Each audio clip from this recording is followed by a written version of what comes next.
Como advertimos en la introducción, los museos viven un escenario social complejo, donde la posibilidad de convivencia en diversidad requiere un trabajo consciente.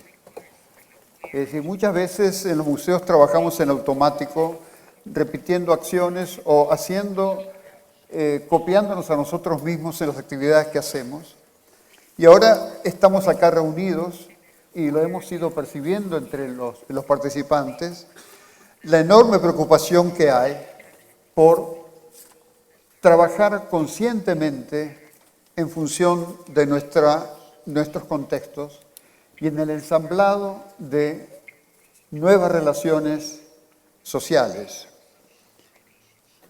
A veces las instituciones culturales encuentran que el problema es tal que piensan que no pueden intervenir, que realmente lo pueden observar, lo pueden sentir, pero les resulta que no tienen los medios, las formas o los talentos para llevar a cabo una intervención eficaz. Y se resignan muchas veces porque piensan que la dificultad los excede.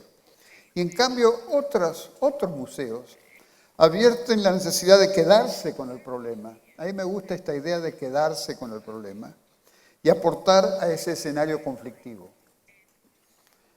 Para eso reunimos hoy aquí a 4 personas realmente excepcionales, a quienes agradezco nuevamente que hayan aceptado participar de este encuentro.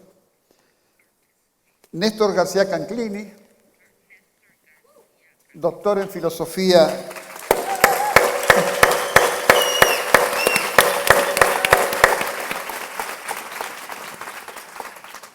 de la Universidad de La Plata en Argentina y de la Universidad de París, profesor distinguido de la Universidad Autónoma Metropolitana de México, investigador emérito del Sistema Nacional de Investigadores, y algunos de sus libros han sido base para que muchos de nosotros advertamos de qué se trata la cultura. La verdad es tan amplio como eso, y que sea la bibliografía que nos ha iniciado apasionadamente en esta función.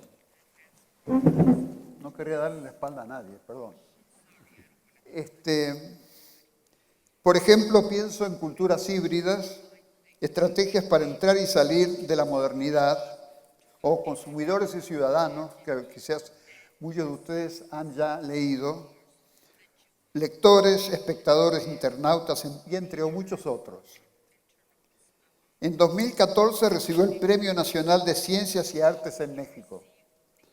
Así que para él, como para a su lado Hortensia Welkers, que es directora artística de la Kulturstiftung des Bundes, de la Fundación Nacional de la Cultura en Alemania, desde 2002.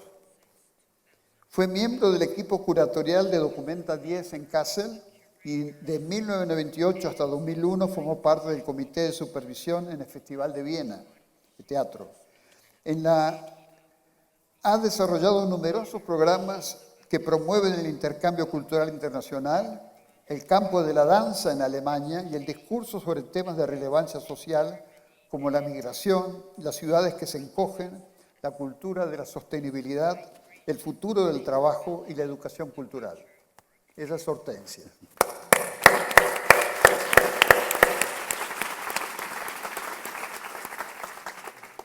Jorge Menguizo, colombiano, es responsable de educación y cultura de una de las mayores organizaciones sociales de Colombia, Confama, que es la Caja de Compensación Familiar de Antioquia.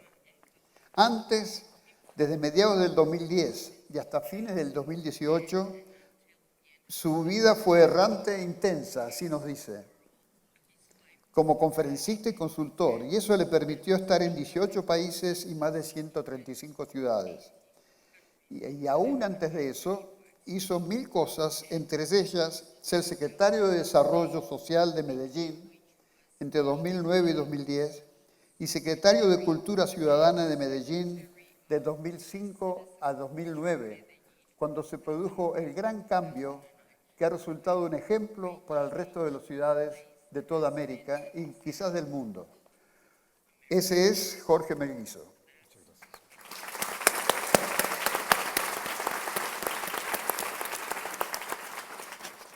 Por último, Elaine Hugh-Mangurian, una persona a que admiro enormemente y sé que muchos de ustedes también.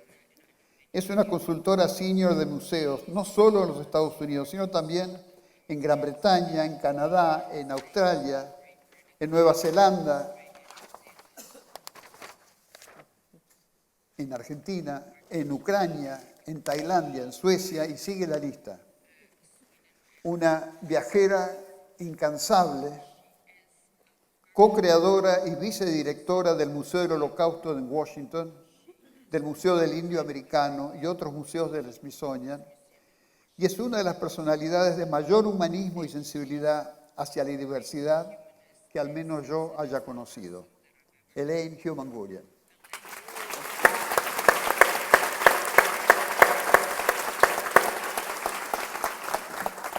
Y ahora vamos a las preguntas. Vamos a hacer 3 preguntas al panel. La primera de ellas dice que es una difícil paradoja. Los museos hacen referencias concretas al pasado idílico o cruel, ejemplar o fatal, y procuran ligar un conjunto de valores al futuro, de modo que puedan continuar vigentes para otras generaciones. A su vez, las generaciones del presente parecen desvincularse del pasado y se sienten amenazadas por un futuro catastrófico. ¿A quién le hablan los museos? ¿Cuál es el lenguaje para referirse a ese aparente presente continuo? Néstor.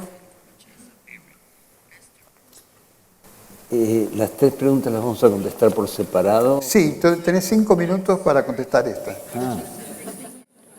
Me habían dicho 10, pero la austeridad republicana llega a todo. Bueno, solo agrava mis problemas porque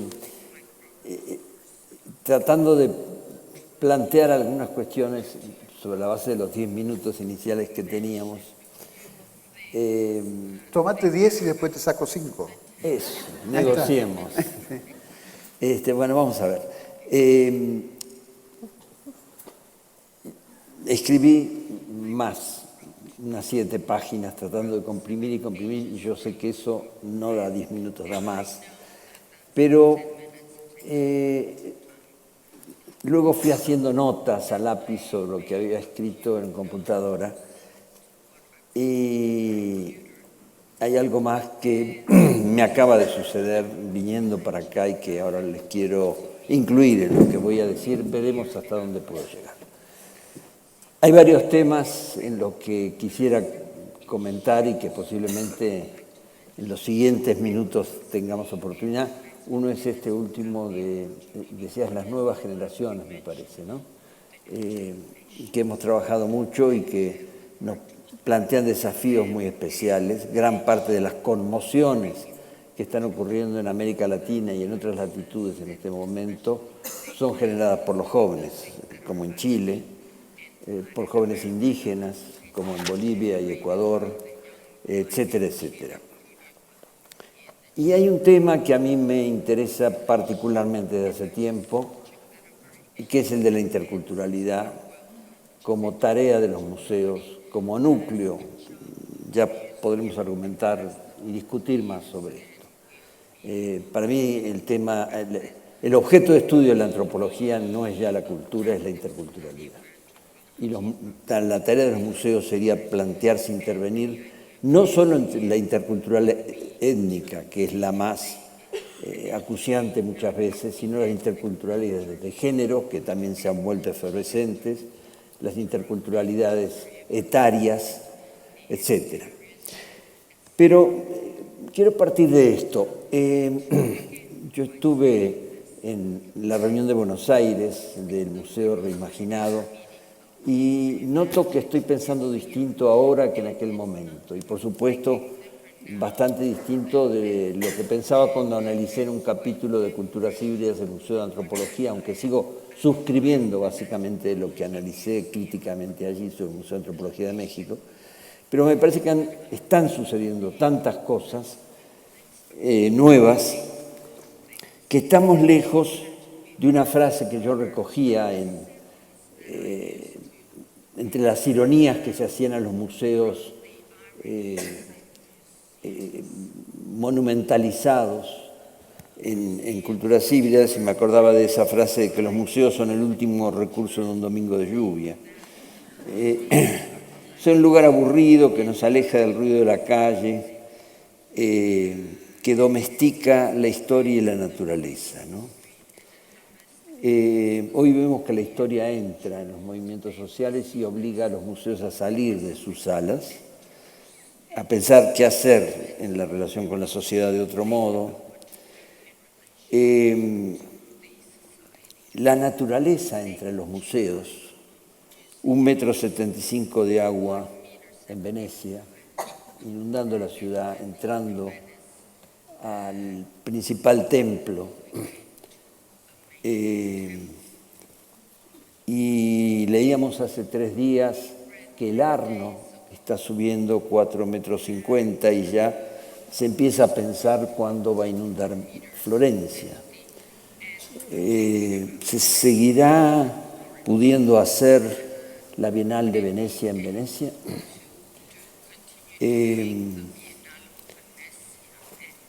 Y hay algunos hechos que han sucedido en América Latina también que a mí me parecen muy conmovedores. He tenido una conversación reciente por correo electrónico, por WhatsApp, con amigos chilenos, además porque tendríamos que haber estado la semana pasada en el Puerto de Ideas en Valparaíso, junto con mi compañera Ana Rosas Mantecón, teníamos varias actividades allí, vamos a dar unas conferencias en Chile. Ellos hasta último momento trataron de no suspender, pero íbamos comunicándonos y hemos seguido con una avidez enorme, no solo por la amistad y la cercanía con la situación chilena, sino porque queríamos saber si vamos a poder ir, en qué condiciones, entre perdigones sueltos que arrancaban ojos, etc.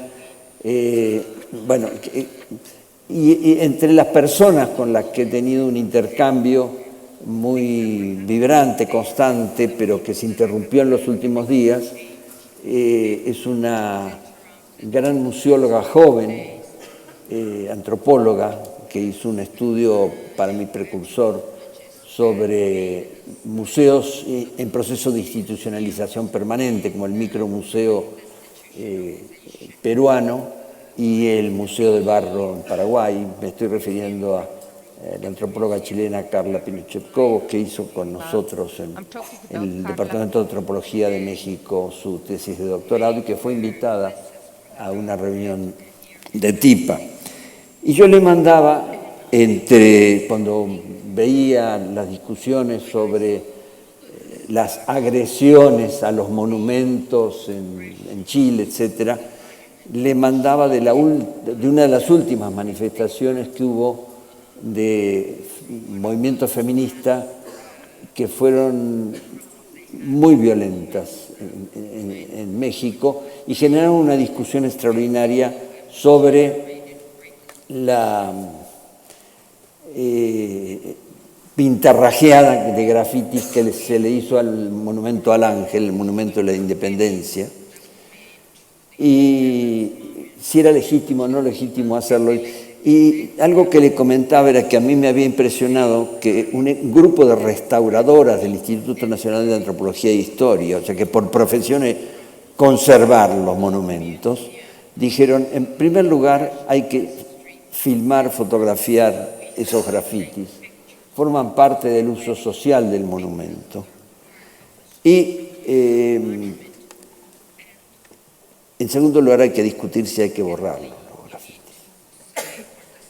Y así ella me devolvía imágenes de muchas ciudades chilenas donde se decapitaban a los colonizadores, se derrumbaban monumentos, etc., ¿no? Se acabó. Sí.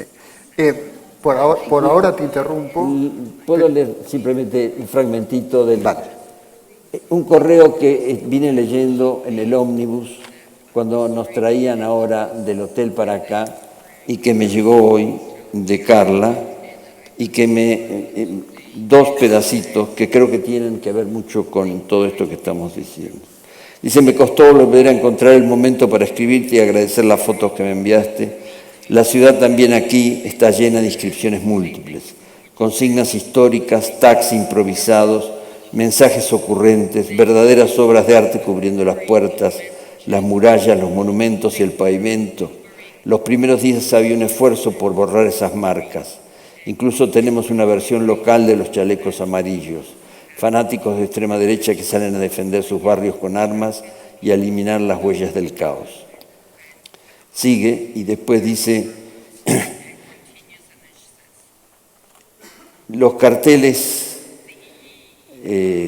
los vidrios rotos de los edificios institucionales, los carteles y señas con que los locales pequeños intentaron, a veces con éxito, prevenir los ataques o saqueos, negocio familiar, estamos con ustedes, es mi fuente de trabajo.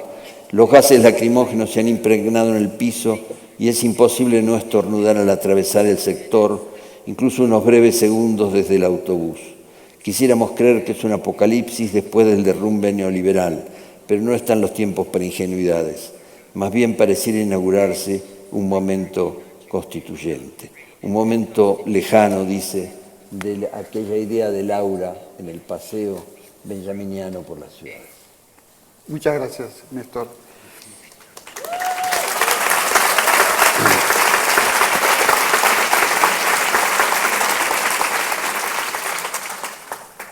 Hortensia. Yo le cedo un minuto, Néstor. Lo hago bien corto. Muchas gracias por haberme invitado. Américo me pidió de hablar en castellano. Yo hace 40 años que no vivo en la Argentina, así que mi castellano es un poco simple, digamos, pero creo que me van a poder entender. Bueno, yo vengo de un tipo de cultura un poco diferente. Dirijo la Fundación Nacional de Cultura en Alemania, es pública en un 100% y es independiente del gobierno, a pesar de que el dinero viene del gobierno. Eso es un misterio cómo puede suceder, pero efectivamente existe y en este 0,1%, cosa que fue algo muy importante para nosotros. Para contarles un poco, en Alemania todo lo que pasa en cultura, o casi todo, es público. Y hay más o menos 6.000 museos públicos. Nosotros tenemos una diversidad de programas. Lo que nos interesa hoy un poco de ver es cómo la Fundación, a través de sus programas, trata de incentivar, acompañar a estas instituciones a prepararse a una enorme transformación, muy dolorosa para todos, porque cambia completamente la concepción que un curador, historiador de algo tenía cuando empezó con su actividad. Lo vamos a ir viendo a través de la conversación. Es decir, esta transformación tiene que pasar sí o sí, o el museo no va a existir en el futuro. Esa es mi manera de ver las cosas. Nuestros programas abarcan un poco las 3 P's que todos conocemos: el cambio de público, de personal y de programa. Son las 3 cosas que tienen que cambiar rotundamente para que los museos, yo diría, a quien no hablan hoy, en vez de a quien hablan, puedan realmente abrirse y hasta un cierto punto cambiar su función. Y eso es lo que es lo más difícil.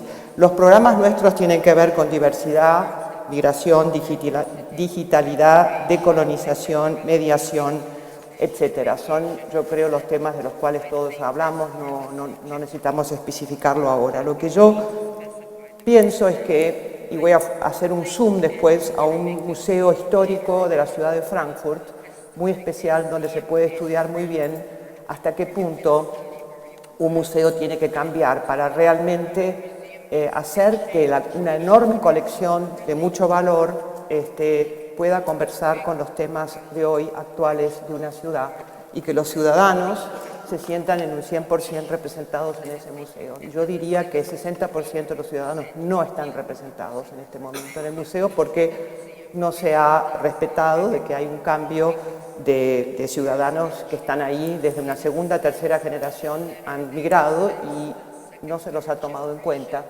y van a ser la mayoría muy pronto. Entonces, o cerramos el museo o conversamos con ellos. Entonces, han desarrollado una serie de instrumentos, de formas que son muy interesantes de estudiar. Yo personalmente pienso que hay que cuestionar el tema de la acumulación de objetos, que eso para un curador, que se entiende como alguien que tiene que coleccionar y documentar el tiempo en que vive, es una de las preguntas más duras, pero creo que es muy necesario porque si no tenemos más dinero o no va a haber más, entonces hay que tener prioridades y la prioridad para mí es en una parte importante de un museo transformarla en un laboratorio y en un fórum de discusión para entrar los temas actuales.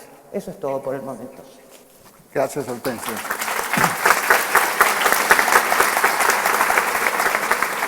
Jorge.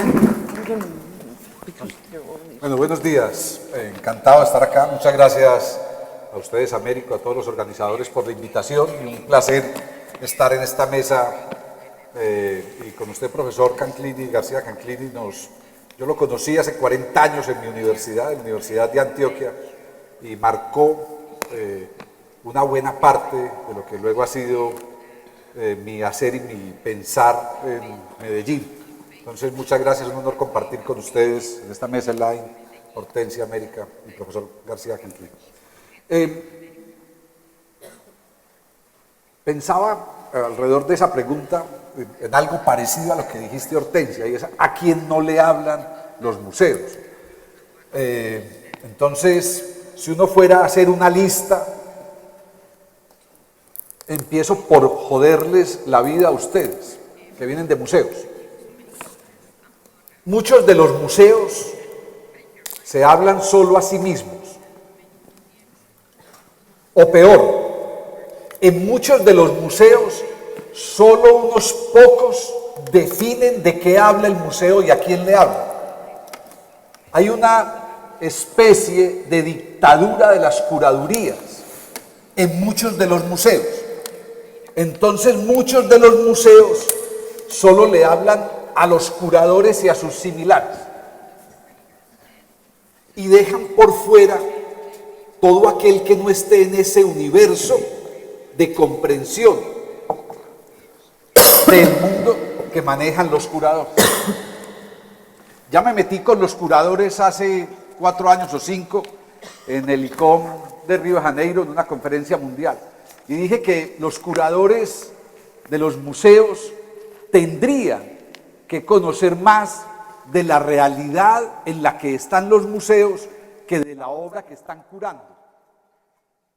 Decía que había que estrechar las paredes de los museos y descolgar el arte, descolgar los objetos, vaciar de objetos los museos para que quepa la vida, para que quepa la realidad cotidiana, en términos de lo que Orhan Pamuk proponía en ese pequeño manifiesto de los museos, que quepa lo cotidiano. Y pensaba entonces, alrededor de esta pregunta, que así como, por ejemplo, en Río de Janeiro hay un museo del mañana, y la mayoría de los museos son museos del pasado, deberíamos pensar en referirnos a ese presente continuo de la pregunta. Es decir, ¿cuáles son ya los museos del presente? ¿Dónde se están hoy evidenciando en los museos los grafitis de Santiago de Chile? Un hermano mío vive en Santiago, gerencia una empresa colombiana allí. Y todo lo que me ha mandado este año, en estos últimos mes y medio, han sido los grafitis y los tags y las firmas, incluso en los monumentos, en la Plaza de Italia. Y está fascinado con ese lenguaje que apareció en las calles, pero que existía y que no está en los museos de Santiago, que no se ha recogido entre 4 paredes. pero que está, que es real. Cuando visité el Museo de Ciudad de México, el Museo de la Memoria de Ciudad de México, hace unos años, me llamó la atención que está Ruanda, que está Guatemala, que está el Holocausto, pero no estaba México. Entonces llegué a una conclusión.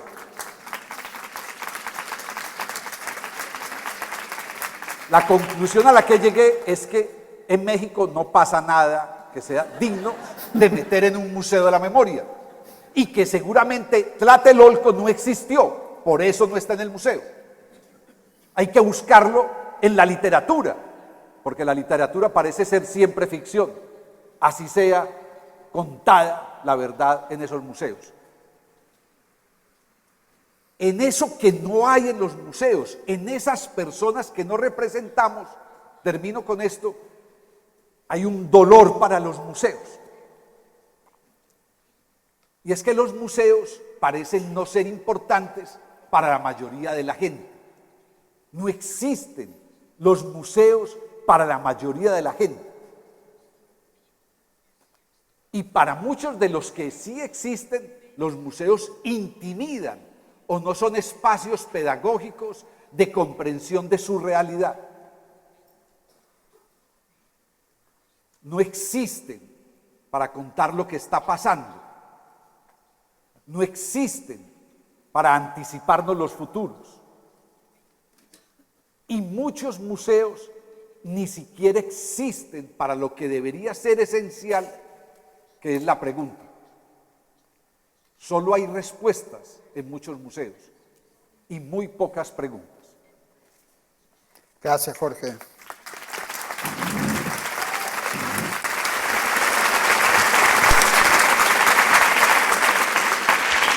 Ustedes son masoquistas. Aplauden eso. Put your headsets on, I speak in English, for which I apologize because your home language is not English. So thank you for indulging me. I am aware that I am sitting in the company of giants. It makes me cry. So thank you all for your work. I think of myself as the abuela. And on Friday, I will attempt to try and make some sense of all the days. So when you see me walking around, if you will come to me and say, this is what I am thinking, I will be grateful. And I will have with me a wonderful angel who will speak your language. So please come and talk.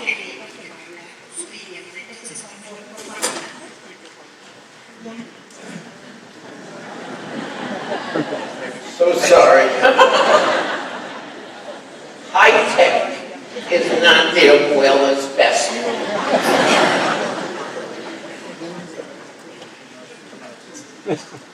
But I want to talk a second to you as your grandmother.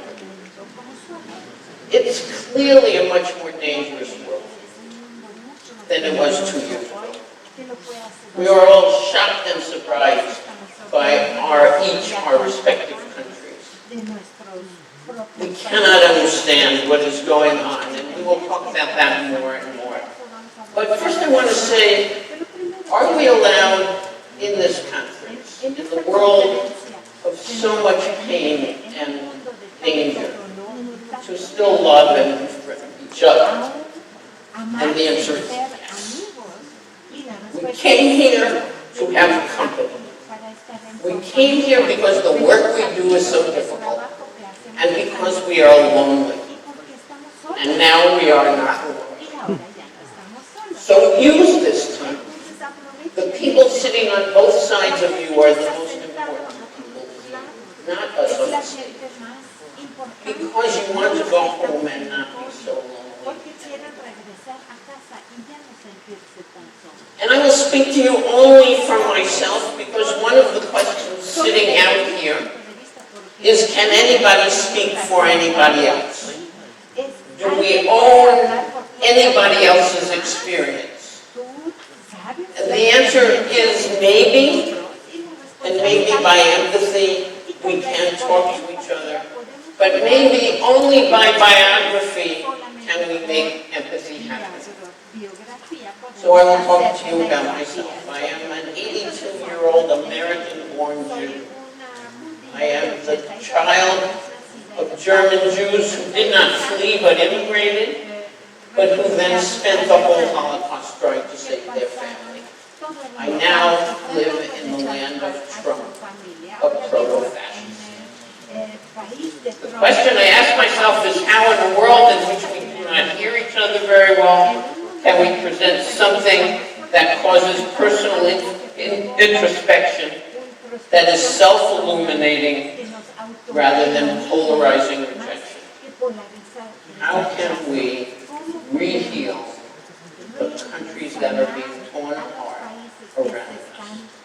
I am searching to find strategies that invent a museologic form of inclusion that is neither patronizing nor pandering, but allows each visitor glimpses into the predicament and complexity of the other. So can we develop methodologies in which a lack of resolution is deemed a success? Can we start to create exhibitions that have no answers, only questions? In a life that is not simple, can we begin to determine our personal morality, our personal empathy for the dilemma, for the help of the dilemma of others?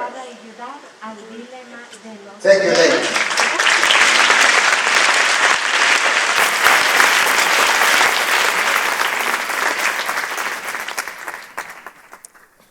Aquí hay una segunda pregunta que ustedes pueden leer en la pantalla.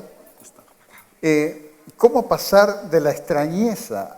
Porque todos decimos que es rarísimo lo que está sucediendo y no dejarnos llevar por esa extrañeza de los acontecimientos sociales de hoy, a tratar de comprender y participar en sus contextos sociales desde la especificidad de las instituciones culturales. Es decir, ¿cómo pasar de la declamación, de la remanida palabra de inclusión, de aceptación, a de qué manera podemos desde nuestra institución realizar acciones que nos permitan participar de ese momento complejo del de hoy? Néstor.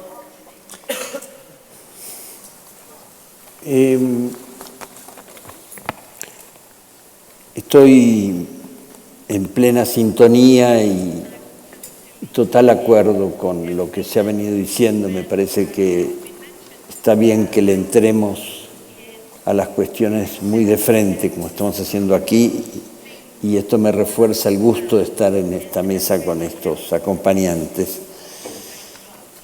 Pero pensando en a quién nos dirigimos y en los jóvenes especialmente, para retomar el pedazo del que no pude hablar en la primera pregunta,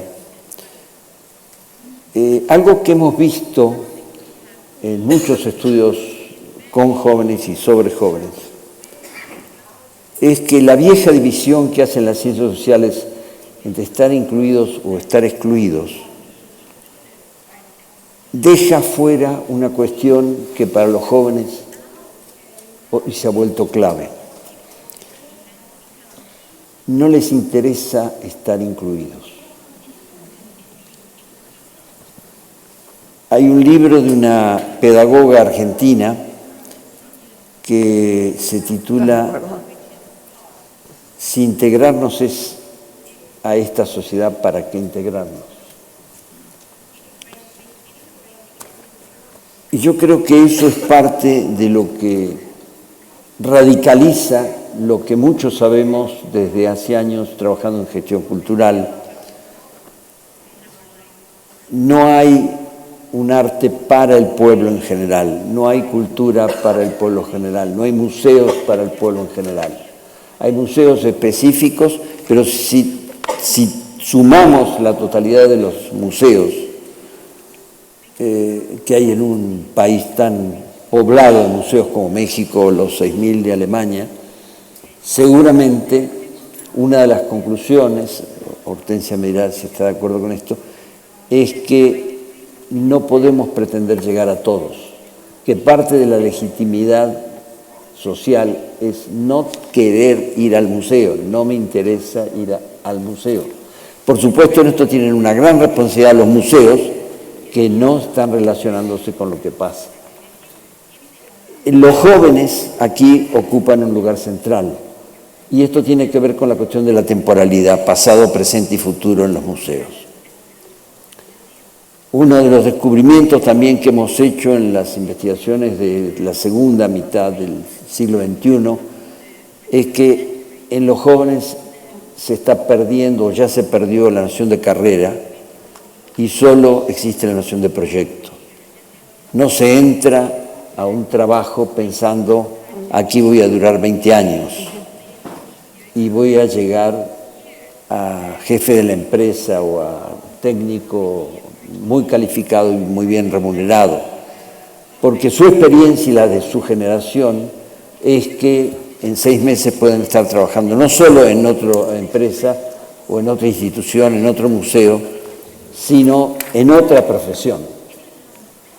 Artistas visuales que egresan de la Esmeralda en México, y lo hemos visto, trabajan 6 meses como fotógrafos, 3 meses haciendo la escenografía para una película, después están 4 meses desempleados, después consiguen diseñar páginas de internet, trabajan por proyectos y se agrupan con otros en relación con proyectos. Se acabó el proyecto y buscan otro grupo.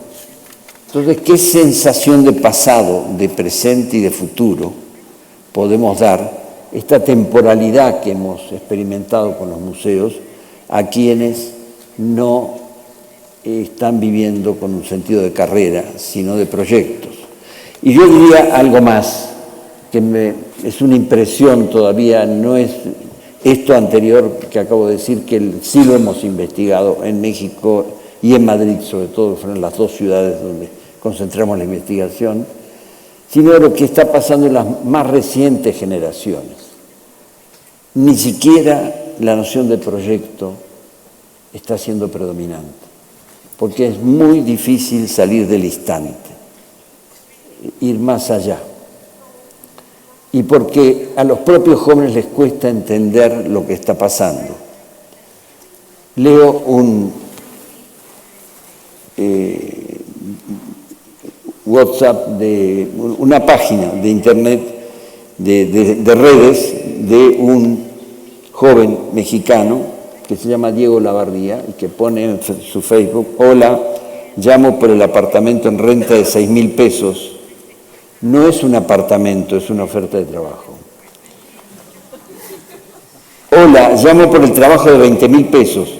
No es un trabajo, es un apartamento en renta. ¿Qué sentido del futuro pues, se puede tener en esta situación? Vivimos instalados, también los adultos, aunque sea como padres, como abuelos, está instalados en un presente con poca memoria y breve horizonte futuro. ¿Cómo nos va a extrañar que los movimientos sociales sean de alta intensidad y corta duración? ¿Cómo nos va a sorprender que los partidos políticos que están pensando en periodos de 4 o 6 años de una elección a otra, que no sean fraudulentas como la Gran Conquista, puedan interesar a estos jóvenes? Muchas gracias, Néstor.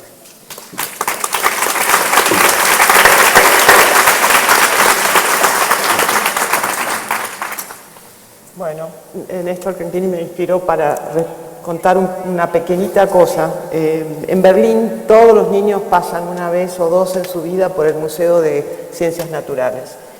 Hay un dinosaurio enorme, muchísimas cosas, para los chicos es fantástico.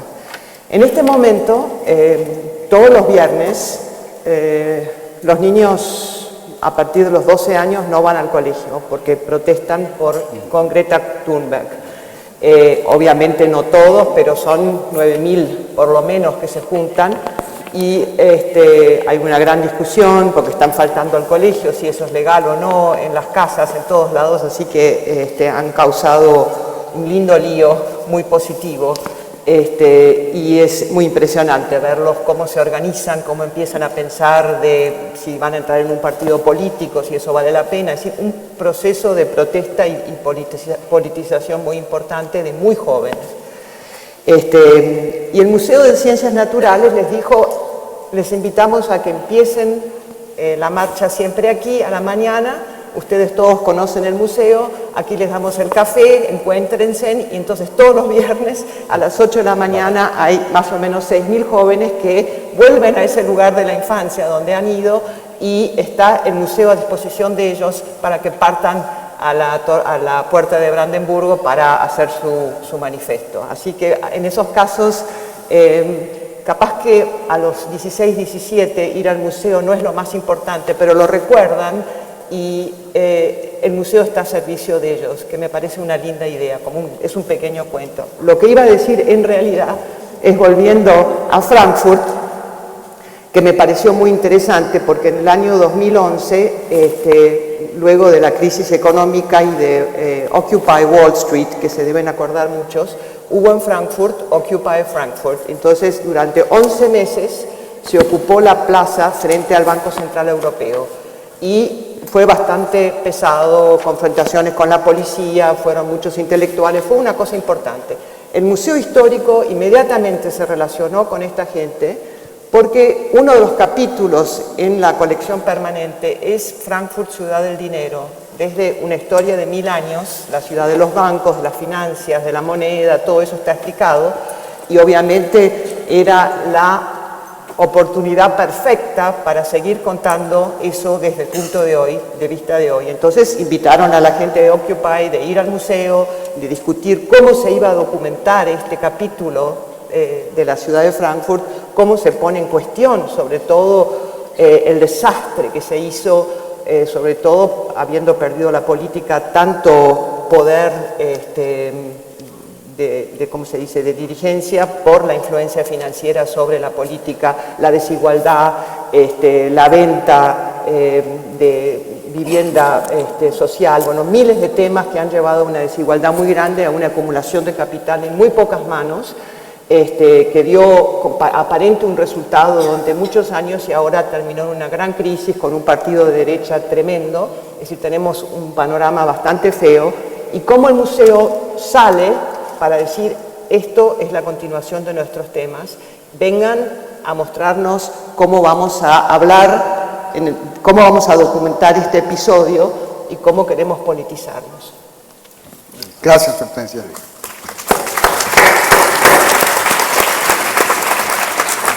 Yo empiezo esta respuesta con una frase de una persona que ha sido también clave para pensar no solo los museos, sino la cultura en Medellín, en Antioquia, que es el departamento del que Medellín es capital, y en Colombia, Lucía González. Ella actualmente es una de las comisionadas de la verdad, de la Comisión de la Verdad que se creó para el Acuerdo de Paz, y fue directora del Museo de Antioquia y fue directora del Museo de la Memoria de Medellín. Y hay una frase de ella que dice: ¿cuáles son los asuntos a resolver en nuestra cultura para lograr que no se reediten o transformen estos conflictos en otros? Y en esa pregunta de Lucía, pienso yo que hay unas claves para pensar cómo pasar de esta extrañeza de los acontecimientos a una respuesta específica desde instituciones culturales. Yo desde enero estoy a cargo del proyecto educativo y cultural de una entidad privada con sede en Medellín. En esta entidad somos 4.300 personas, en mi equipo en educación y cultura somos 980. Y además de proyecto educativo y cultural tenemos proyectos de hábitat, proyectos de salud, proyectos de viajes y recreación, proyectos de servicios financieros. Entonces algunos dicen, Confama, Caja de Compensación Familiar de Antioquia, tiene un proyecto cultural y educativo. Y nosotros respondemos, no, Confama es un proyecto educativo y cultural. Todo lo demás, hábitat, viajes y recreación, servicios financieros, todo lo demás está al servicio literal y metafóricamente del proyecto educativo y cultural. Y entendemos proyecto educativo y cultural, y voy a leer 3 renglones de esta manera: con nuestros proyectos culturales queremos crear las condiciones favorables para que surjan personas con sentido de pertenencia hacia sus territorios. En una ciudad, por ejemplo, como Medellín, que en los últimos 50 años ha multiplicado su población por 6, por desplazamientos económicos y por desplazamientos forzados. ¿Qué significa esa noción de territorio y qué significa el concepto de sociedad en un territorio nuevo para la mayoría de sus habitantes? Apenas nos estamos conociendo, apenas estamos construyendo imaginarios y referentes comunes. Un dato muy especial que supe solo la semana pasada, de los 10 videos musicales que están en YouTube, de los 10 videos musicales más visitados, más vistos en el mundo en YouTube, 7 fueron producidos en Medellín. Algunos no se los recomiendo. ¿Qué queremos? Queremos condiciones desde esos proyectos culturales para personas que sean conocedoras y conscientes de sus responsabilidades con la memoria colectiva y con el patrimonio en todas sus acepciones. Un historiador, Jorge Orlando Melo, nos decía la semana pasada en una conversación, el sábado pasado, en una conversación en Confama, nos decía: yo soy historiador, por lo tanto, anticipo el pasado. Me gustaría anticipar el futuro, pero no lo he logrado. Y decía, necesitamos historiadores, necesitamos personas que anticipen el futuro, necesitamos personas responsables, conocedoras, potenciadoras de esos múltiples patrimonios, de esas memorias colectivas para salir adelante. Necesitamos personas y colectivos que encuentren estímulos para la creación cultural y para la cualificación de su talento. Los museos están ofreciendo eso. Cuando una persona sale del museo, se siente estimulada para la creación, se siente estimulada para la participación, se siente estimulada para ejercer sus derechos en la cultura política en nuestro continente. Y termino. Necesitamos nuestro proyecto educativo y cultural en Confama, en esa especificidad de instituciones culturales, busca personas, cualificar las personas, trabajar con las personas para proteger la riqueza ambiental de sus entornos inmediatos, que reconozcan y apoyen la ruralidad y que accedan al conocimiento y a los bienes y servicios culturales. Gracias, Jorge. Great, I have to give you this.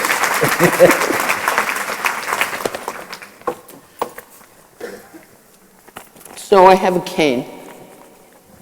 I cannot actually navigate completely independently anymore. It's a big surprise to me. But I want to talk about what happens to me among strangers, because strangers help me. People I never will see again take me up and down stairs, put me onto airplanes, are careful with me. And that comes from not only their very good heart, it comes from their cultural, it comes from their moral core, it comes from their home. They look at an abuela, they see their own, they take care of me. I am grateful. One of those things has to do with scale. Museums do not have to only work with strangers and do not have to only work on big scale, because we can turn strangers into friends, into neighbors, into acquaintances. And so those of you who work in small places make big difference. And one of the things that you are hearing is how people look at their museum as an asset, a physical asset. It has toilets, it has heating, it's clean, it has a classroom. And then they say to themselves, who needs it? And what can they do with it? So I had a conversation with my friend Nico, who is here in the hall somewhere, who said, oh, my friend Nico way back there, who's told me that he started his museum with grandparents who had been displaced from the work that they did, but now he has noticed that there are no playgrounds for children, and now he becomes the playground for the children of his neighborhood. So you have assets. Ask who needs it and what they want to do with it.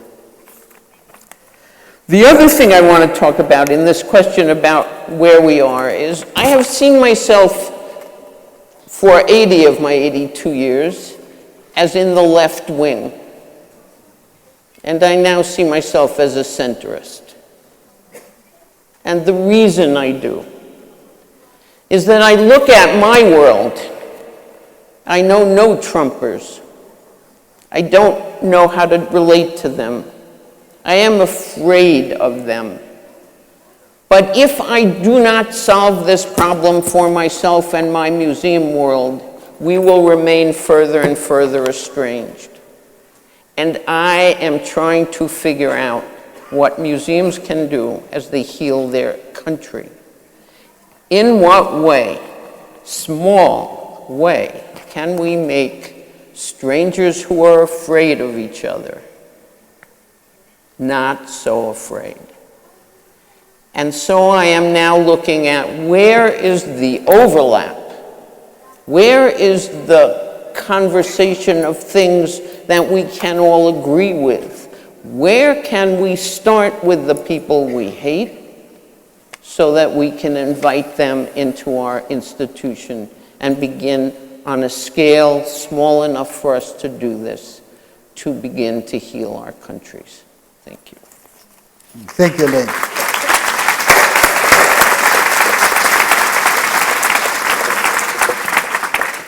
Bueno, tenemos una tercera y última pregunta y vamos a tener que acortar un poco los tiempos porque si no, no llegamos a tener una ronda final de discusión.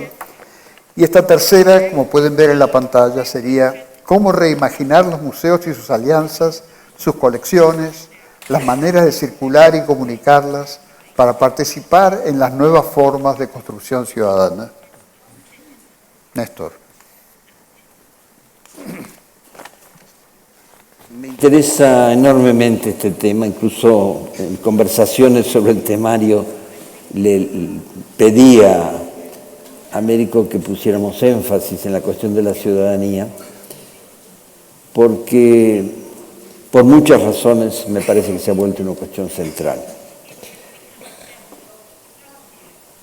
Nunca, desde que yo recuerdo, hemos sufrido, salvo en las dictaduras que eliminaban los partidos, los sindicatos, los movimientos estudiantiles, una desposesión tan radical de la posibilidad de ser ciudadanos. Y la principal, hay varias desposesiones, la de los partidos políticos cupulares que solo se miran entre ellos como los curadores se miran entre los curadores y los museos entre los museos. Hay varias desposesiones. Hubo una precedente a la de las industrias, industrias creativas tiene que ver, pero a la de los algoritmos, que fue la de los medios masivos. Desde que se generalizó la televisión, hubo un desplazamiento de las plazas a las pantallas y nos alejaron de los políticos y de los políticos de los ciudadanos. Pero nada se aproximaba todavía a lo que hoy está pasando con el hecho de que todo el manejo que estamos haciendo físicamente y virtualmente y por streaming, etcétera, de estas reuniones y de todas las demás que se hacen hoy en el mundo, está siendo capturado por 3 o 4 compañías que van a apropiarse de estos contenidos, los van a manejar, reproducir, para orientar decisiones políticas de consumo, de asistencia a los lugares culturales. ¿Cómo comportarnos frente a esto? Y aquí viene en relación con lo que decía Elaine, ¿qué hacer con los que odiamos en los museos? Bueno, creo que muchos de los que estamos aquí compartiríamos la idea de que no odiamos, pero nos sentimos muy fastidiados con los que van a los museos a tomarse selfies. Y a mí esto me ha hecho pensar mucho como antropólogo y observar detenidamente qué me está pasando, qué le está pasando al museo.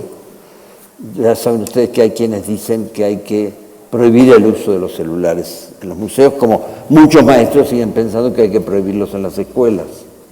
El niño no podría entrar al salón de clase con un celular. Bueno, eso ya está discutido, yo creo que hay muchos argumentos para descartarlo. Pero entonces algunos pensamos, bueno, ¿y si se dejara entrar al museo con el celular, pero solo para seguir la guía, para usarlo como guía que no haya que leer, pero no permitir que se tomen selfies y que nos impidan a 60, 80 personas llegar a una obra de Jimi Hendrix que se expone ahora en el MUAC en la Ciudad de México? Pero a la vez algo me hacía ruido en este razonamiento y me decía, pero realmente es solo narcisismo. No hay un lugar para los otros en la selfie. ¿Para quién se toman la selfie? Muchos toman centenares de fotos en una visita de 1 hora o 2 a un museo, pero muchas de esas fotos son para transmitirlas a otros. Entonces hay otros también, y aquí viene la cuestión de la interculturalidad y de la convivencia social, de las nuevas formas de convivencia que estamos experimentando. Estamos pasando de las instituciones a las aplicaciones, pero no es un pasaje absoluto. Hay instituciones que siguen existiendo y que pueden reformularse en la medida en que sepan entender la nueva lógica social que propician las aplicaciones. Y a mí me parece que esto tiene que ver con la manera en que nos definimos o que definimos desde el museo a quienes nos dirigimos, porque a su vez no es tan homogéneo el mundo de los usuarios, o sea, todos nosotros, los usuarios de las tecnologías digitales. Somos adictos surgidos de estar siempre conectados, somos seres omnipotentes gracias a la expansión incesante de nuestros contactos, o sea, adictos, contactos, linkeados que también podemos ser bloqueados, hiperinformados, etc. Los museos se dirigen a individuos aislados. No, yo creo que muchas selfies se toman pensando en un destinatario, son para compartir. Y tenemos que saber cómo trabajar con esto. Gracias, Néstor.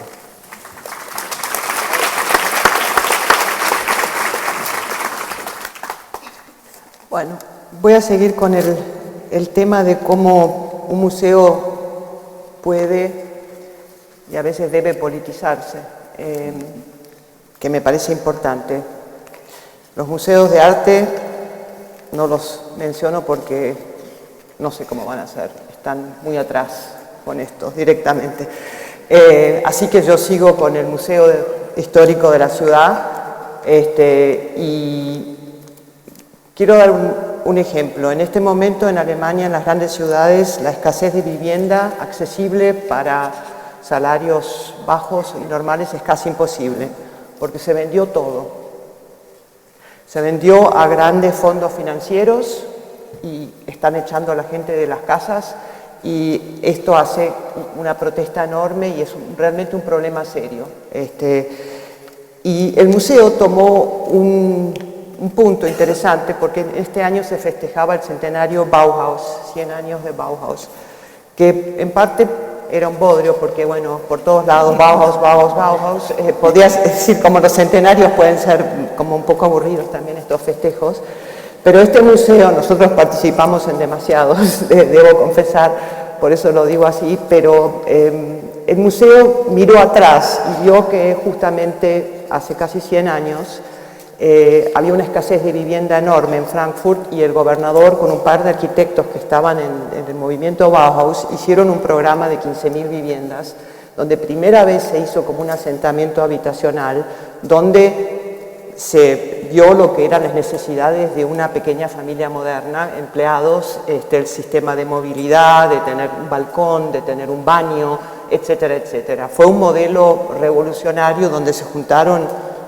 planificadores urbanos con la política y los artistas y los arquitectos. Entonces, el museo dijo, vamos a tomar esto como proyecto, ir a donde es esa vivienda hoy día y hacer con los que viven ahí hoy todo un análisis para ver, es que eso hoy es propiedad privada, cómo los cambiaron, cuáles son las necesidades de hoy, porque estamos necesitando mucho más de 15.000 nuevas viviendas, y eso es lo que hay que pedirle a la ciudad. Y es un ejemplo que vale para todas las ciudades en Alemania y muchas europeas.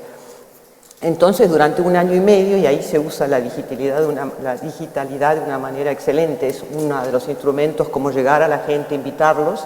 Trabajaron con cientos de personas que empezaron a preguntar quién vivió en estos últimos 100 años acá, cómo se cambiaron los modelos de vida, se agrandaron, los departamentos se achicaron, y se construyó en uno de los pisos del museo 3 de esos departamentos tipo, y ahí dentro se documentó y se hizo todo un discurso de ver cómo queremos vivir hoy.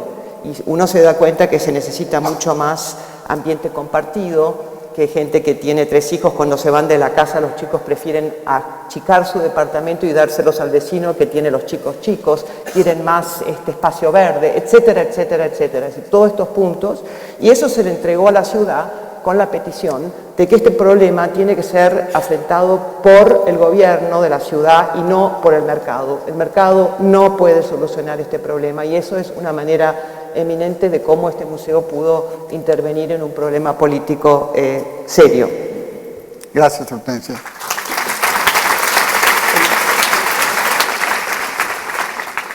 Tres asuntos para la respuesta corta.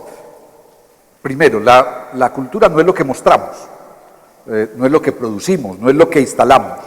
La cultura es lo que generamos, es lo que logramos movilizar en reflexiones en hechos, es lo que logramos transformar. ¿Cómo reimaginar los museos como centros culturales con conceptos como estos? ¿Cómo reimaginarlos? Asumiendo que el patrimonio no es lo que tenemos, sino lo que estamos construyendo. Incluso en términos económicos, esa es la definición de patrimonio. Lo otro es la herencia, eso que recibimos. El patrimonio es lo que construimos.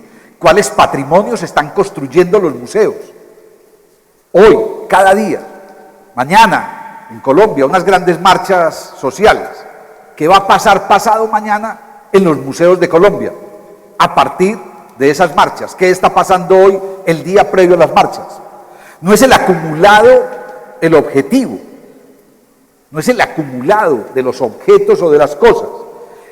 Los museos deberían empezar a reimaginarse, si me permiten la respuesta absoluta, a partir del vacío, no de lo que ya tienen. Es decir, a partir de lo que no existe hoy en el museo, de lo que falta, de la ausencia, porque ese vacío, como en el tablero de ajedrez, es la mayor oportunidad.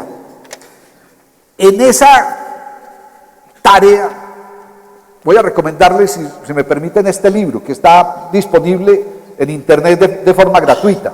Es un libro hecho aquí en México por el Fondo de Cultura Económica, a partir de la masacre de Apatzingán. Lo pueden bajar en PDF, porque fue una de las exigencias que hice para acompañar, y es que el libro fuera de distribución gratuita. Y aquí hay una serie de reflexiones que podrían, lo saqué mientras los escuchaba a ustedes hablar, porque digo, aquí hay una práctica de un centro cultural, de una biblioteca en Apatzingán, hecha además por una institución pública, acá en México. Y lo último, en esa conferencia a la que me referí un par de veces, y perdón la autorreferencia del evento de ICOM en Río de Janeiro, decía algo parecido a lo que vos decías, Hortensia, de que la política no puede estar por fuera de los museos. Reimaginar los museos tiene que hacer que un asunto como la política, instalado en la esencia de la cultura, no sea posible. O sea, tiene que estar adentro de los museos. No es posible que no esté. No existe la neutralidad. Los museos no pueden ser neutros. No puede existir esa neutralidad. La pregunta por la política debe hacerse. La cultura y la política son dos caras de la misma moneda. Estamos hablando de ética y estética. Si no está presente la política en los museos, se vacía de contenido lo que hay allí, de propósito, de sentido. Y el arte no está vaciado de intenciones. ¿Cómo construimos nosotros museos que tengan como desafío una palabra? Incidencia. Muchísimas gracias. Gracias, Jorge. I'm very conscious that the audience is over here. And that you are our colleagues and leaders. So I'm going to direct my speak to you. The last question is about citizenship. So let me start with, it's not our stuff, it's theirs. We are caretakers only temporarily of the evidence of other people. And their rights are direct to the stuff we hold, not by some form of breaks where we decide. It is not our stuff. One of the things we've learned in the United States, much to our surprise, is that normative behavior, and I write a lot about cultural norms, normative behavior is an amalgamation of the way in which we decide to work together without deciding. It isn't law. It is custom. It changes all the time. And it turns out that the presidency of the United States worked mostly by norm. People decided what to do because that was the way to be presidential. But there was no way except impeachment to demand the way in which behavior is allowed. And that is true about my society and the citizenship of my country as well. Almost none of it has to do with laws. It has to do with our agreement with each other to be civil to each other and to define the word civility in movable ways as more and different cultures become part of our society. But nevertheless, it's a determination that we have responsibility to each other. I looked up the word inclusion. And the word inclusion means it is seen as a universal human right. Inclusion aims to embrace all people, irrespective of race, gender, disability, medical, or other needs. It is about giving equal access and opportunity and getting rid of discrimination and intolerance if it affects any aspect of public life. That is our responsibility. And that responsibility means to include people we like, people who don't use us, and people we hate.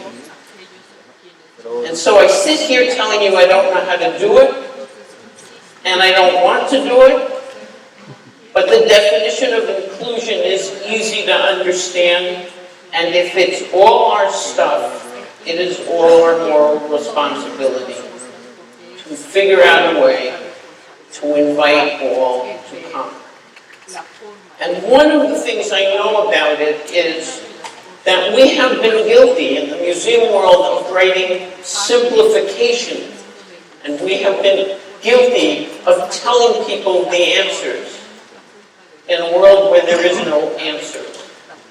And so we're going to have to begin to be responsible for a discussion that is robust, that looks at all the humans in our place as humans, and that allows them to find their path with us giving them as many opportunities to find a new path and to have civility toward the stranger that we can.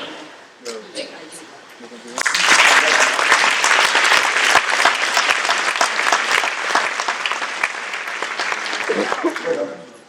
Me temo que nos hemos comido los minutos que teníamos para reflexiones finales, pero yo creo que ha sido interesantísimo lo que han expuesto y por fortuna esto no termina acá, porque don Néstor va a tener una sesión junto con Pacho de una conversación en la cual ustedes pueden participar, fíjense en los programas y pueden seguir extendiendo esto, bueno, y los demás panelistas también, además de, pueden importunarlos en cualquier momento, pararlos y decirles, mira, tengo ganas de conversar contigo, y yo creo que ellos van a estar abiertos a esa conversación. Solo quería decir un par como a punto final, por ejemplo, que está la sesión que denominamos la pausa de Narciso, o curadores frente a un espejo intervenido, justamente que trata de este problema del narcisismo y la curaduría, ya que todos sabemos lo importante que es la hipótesis que puede tener un curador, pero puede no ser una hipótesis ni una necesidad compartida. El tema muy interesante que plantearon acerca de lo que está sucediendo en Santiago de Chile, y aquí está presente, por ejemplo, la directora del Museo de la Solidaridad, Salvador Allende, que viene haciendo aún antes de las demostraciones públicas un trabajo fenomenal con su museo y su vecindario.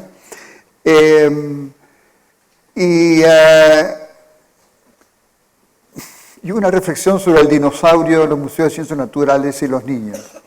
Yo tengo una nieta que la llevé a su primer visita al Museo de Ciencias Naturales y le dije, vamos a ver un dinosaurio. Porque sé, claro, demagógicamente, qué es lo que a ellos más los atrae. Y me dijo, dinosaurios no existen. Dije, bueno, te voy a llevar a ver uno que sí existe. Entonces la llevé de la mano y ella fue un poco displicente a ver el dinosaurio. Le mostré en realidad la osamenta del dinosaurio en el Museo de Ciencias Naturales. Lo miró un rato y me dijo, no tiene botones. Lo que yo creí que era que le faltaba un saco, una chaqueta, y no, era que no tenía manera de hacerlo interactuar. Seguiré insistiendo, pero por ahora solo me queda agradecerle este magnífico panel, para el cual pido un fuerte aplauso.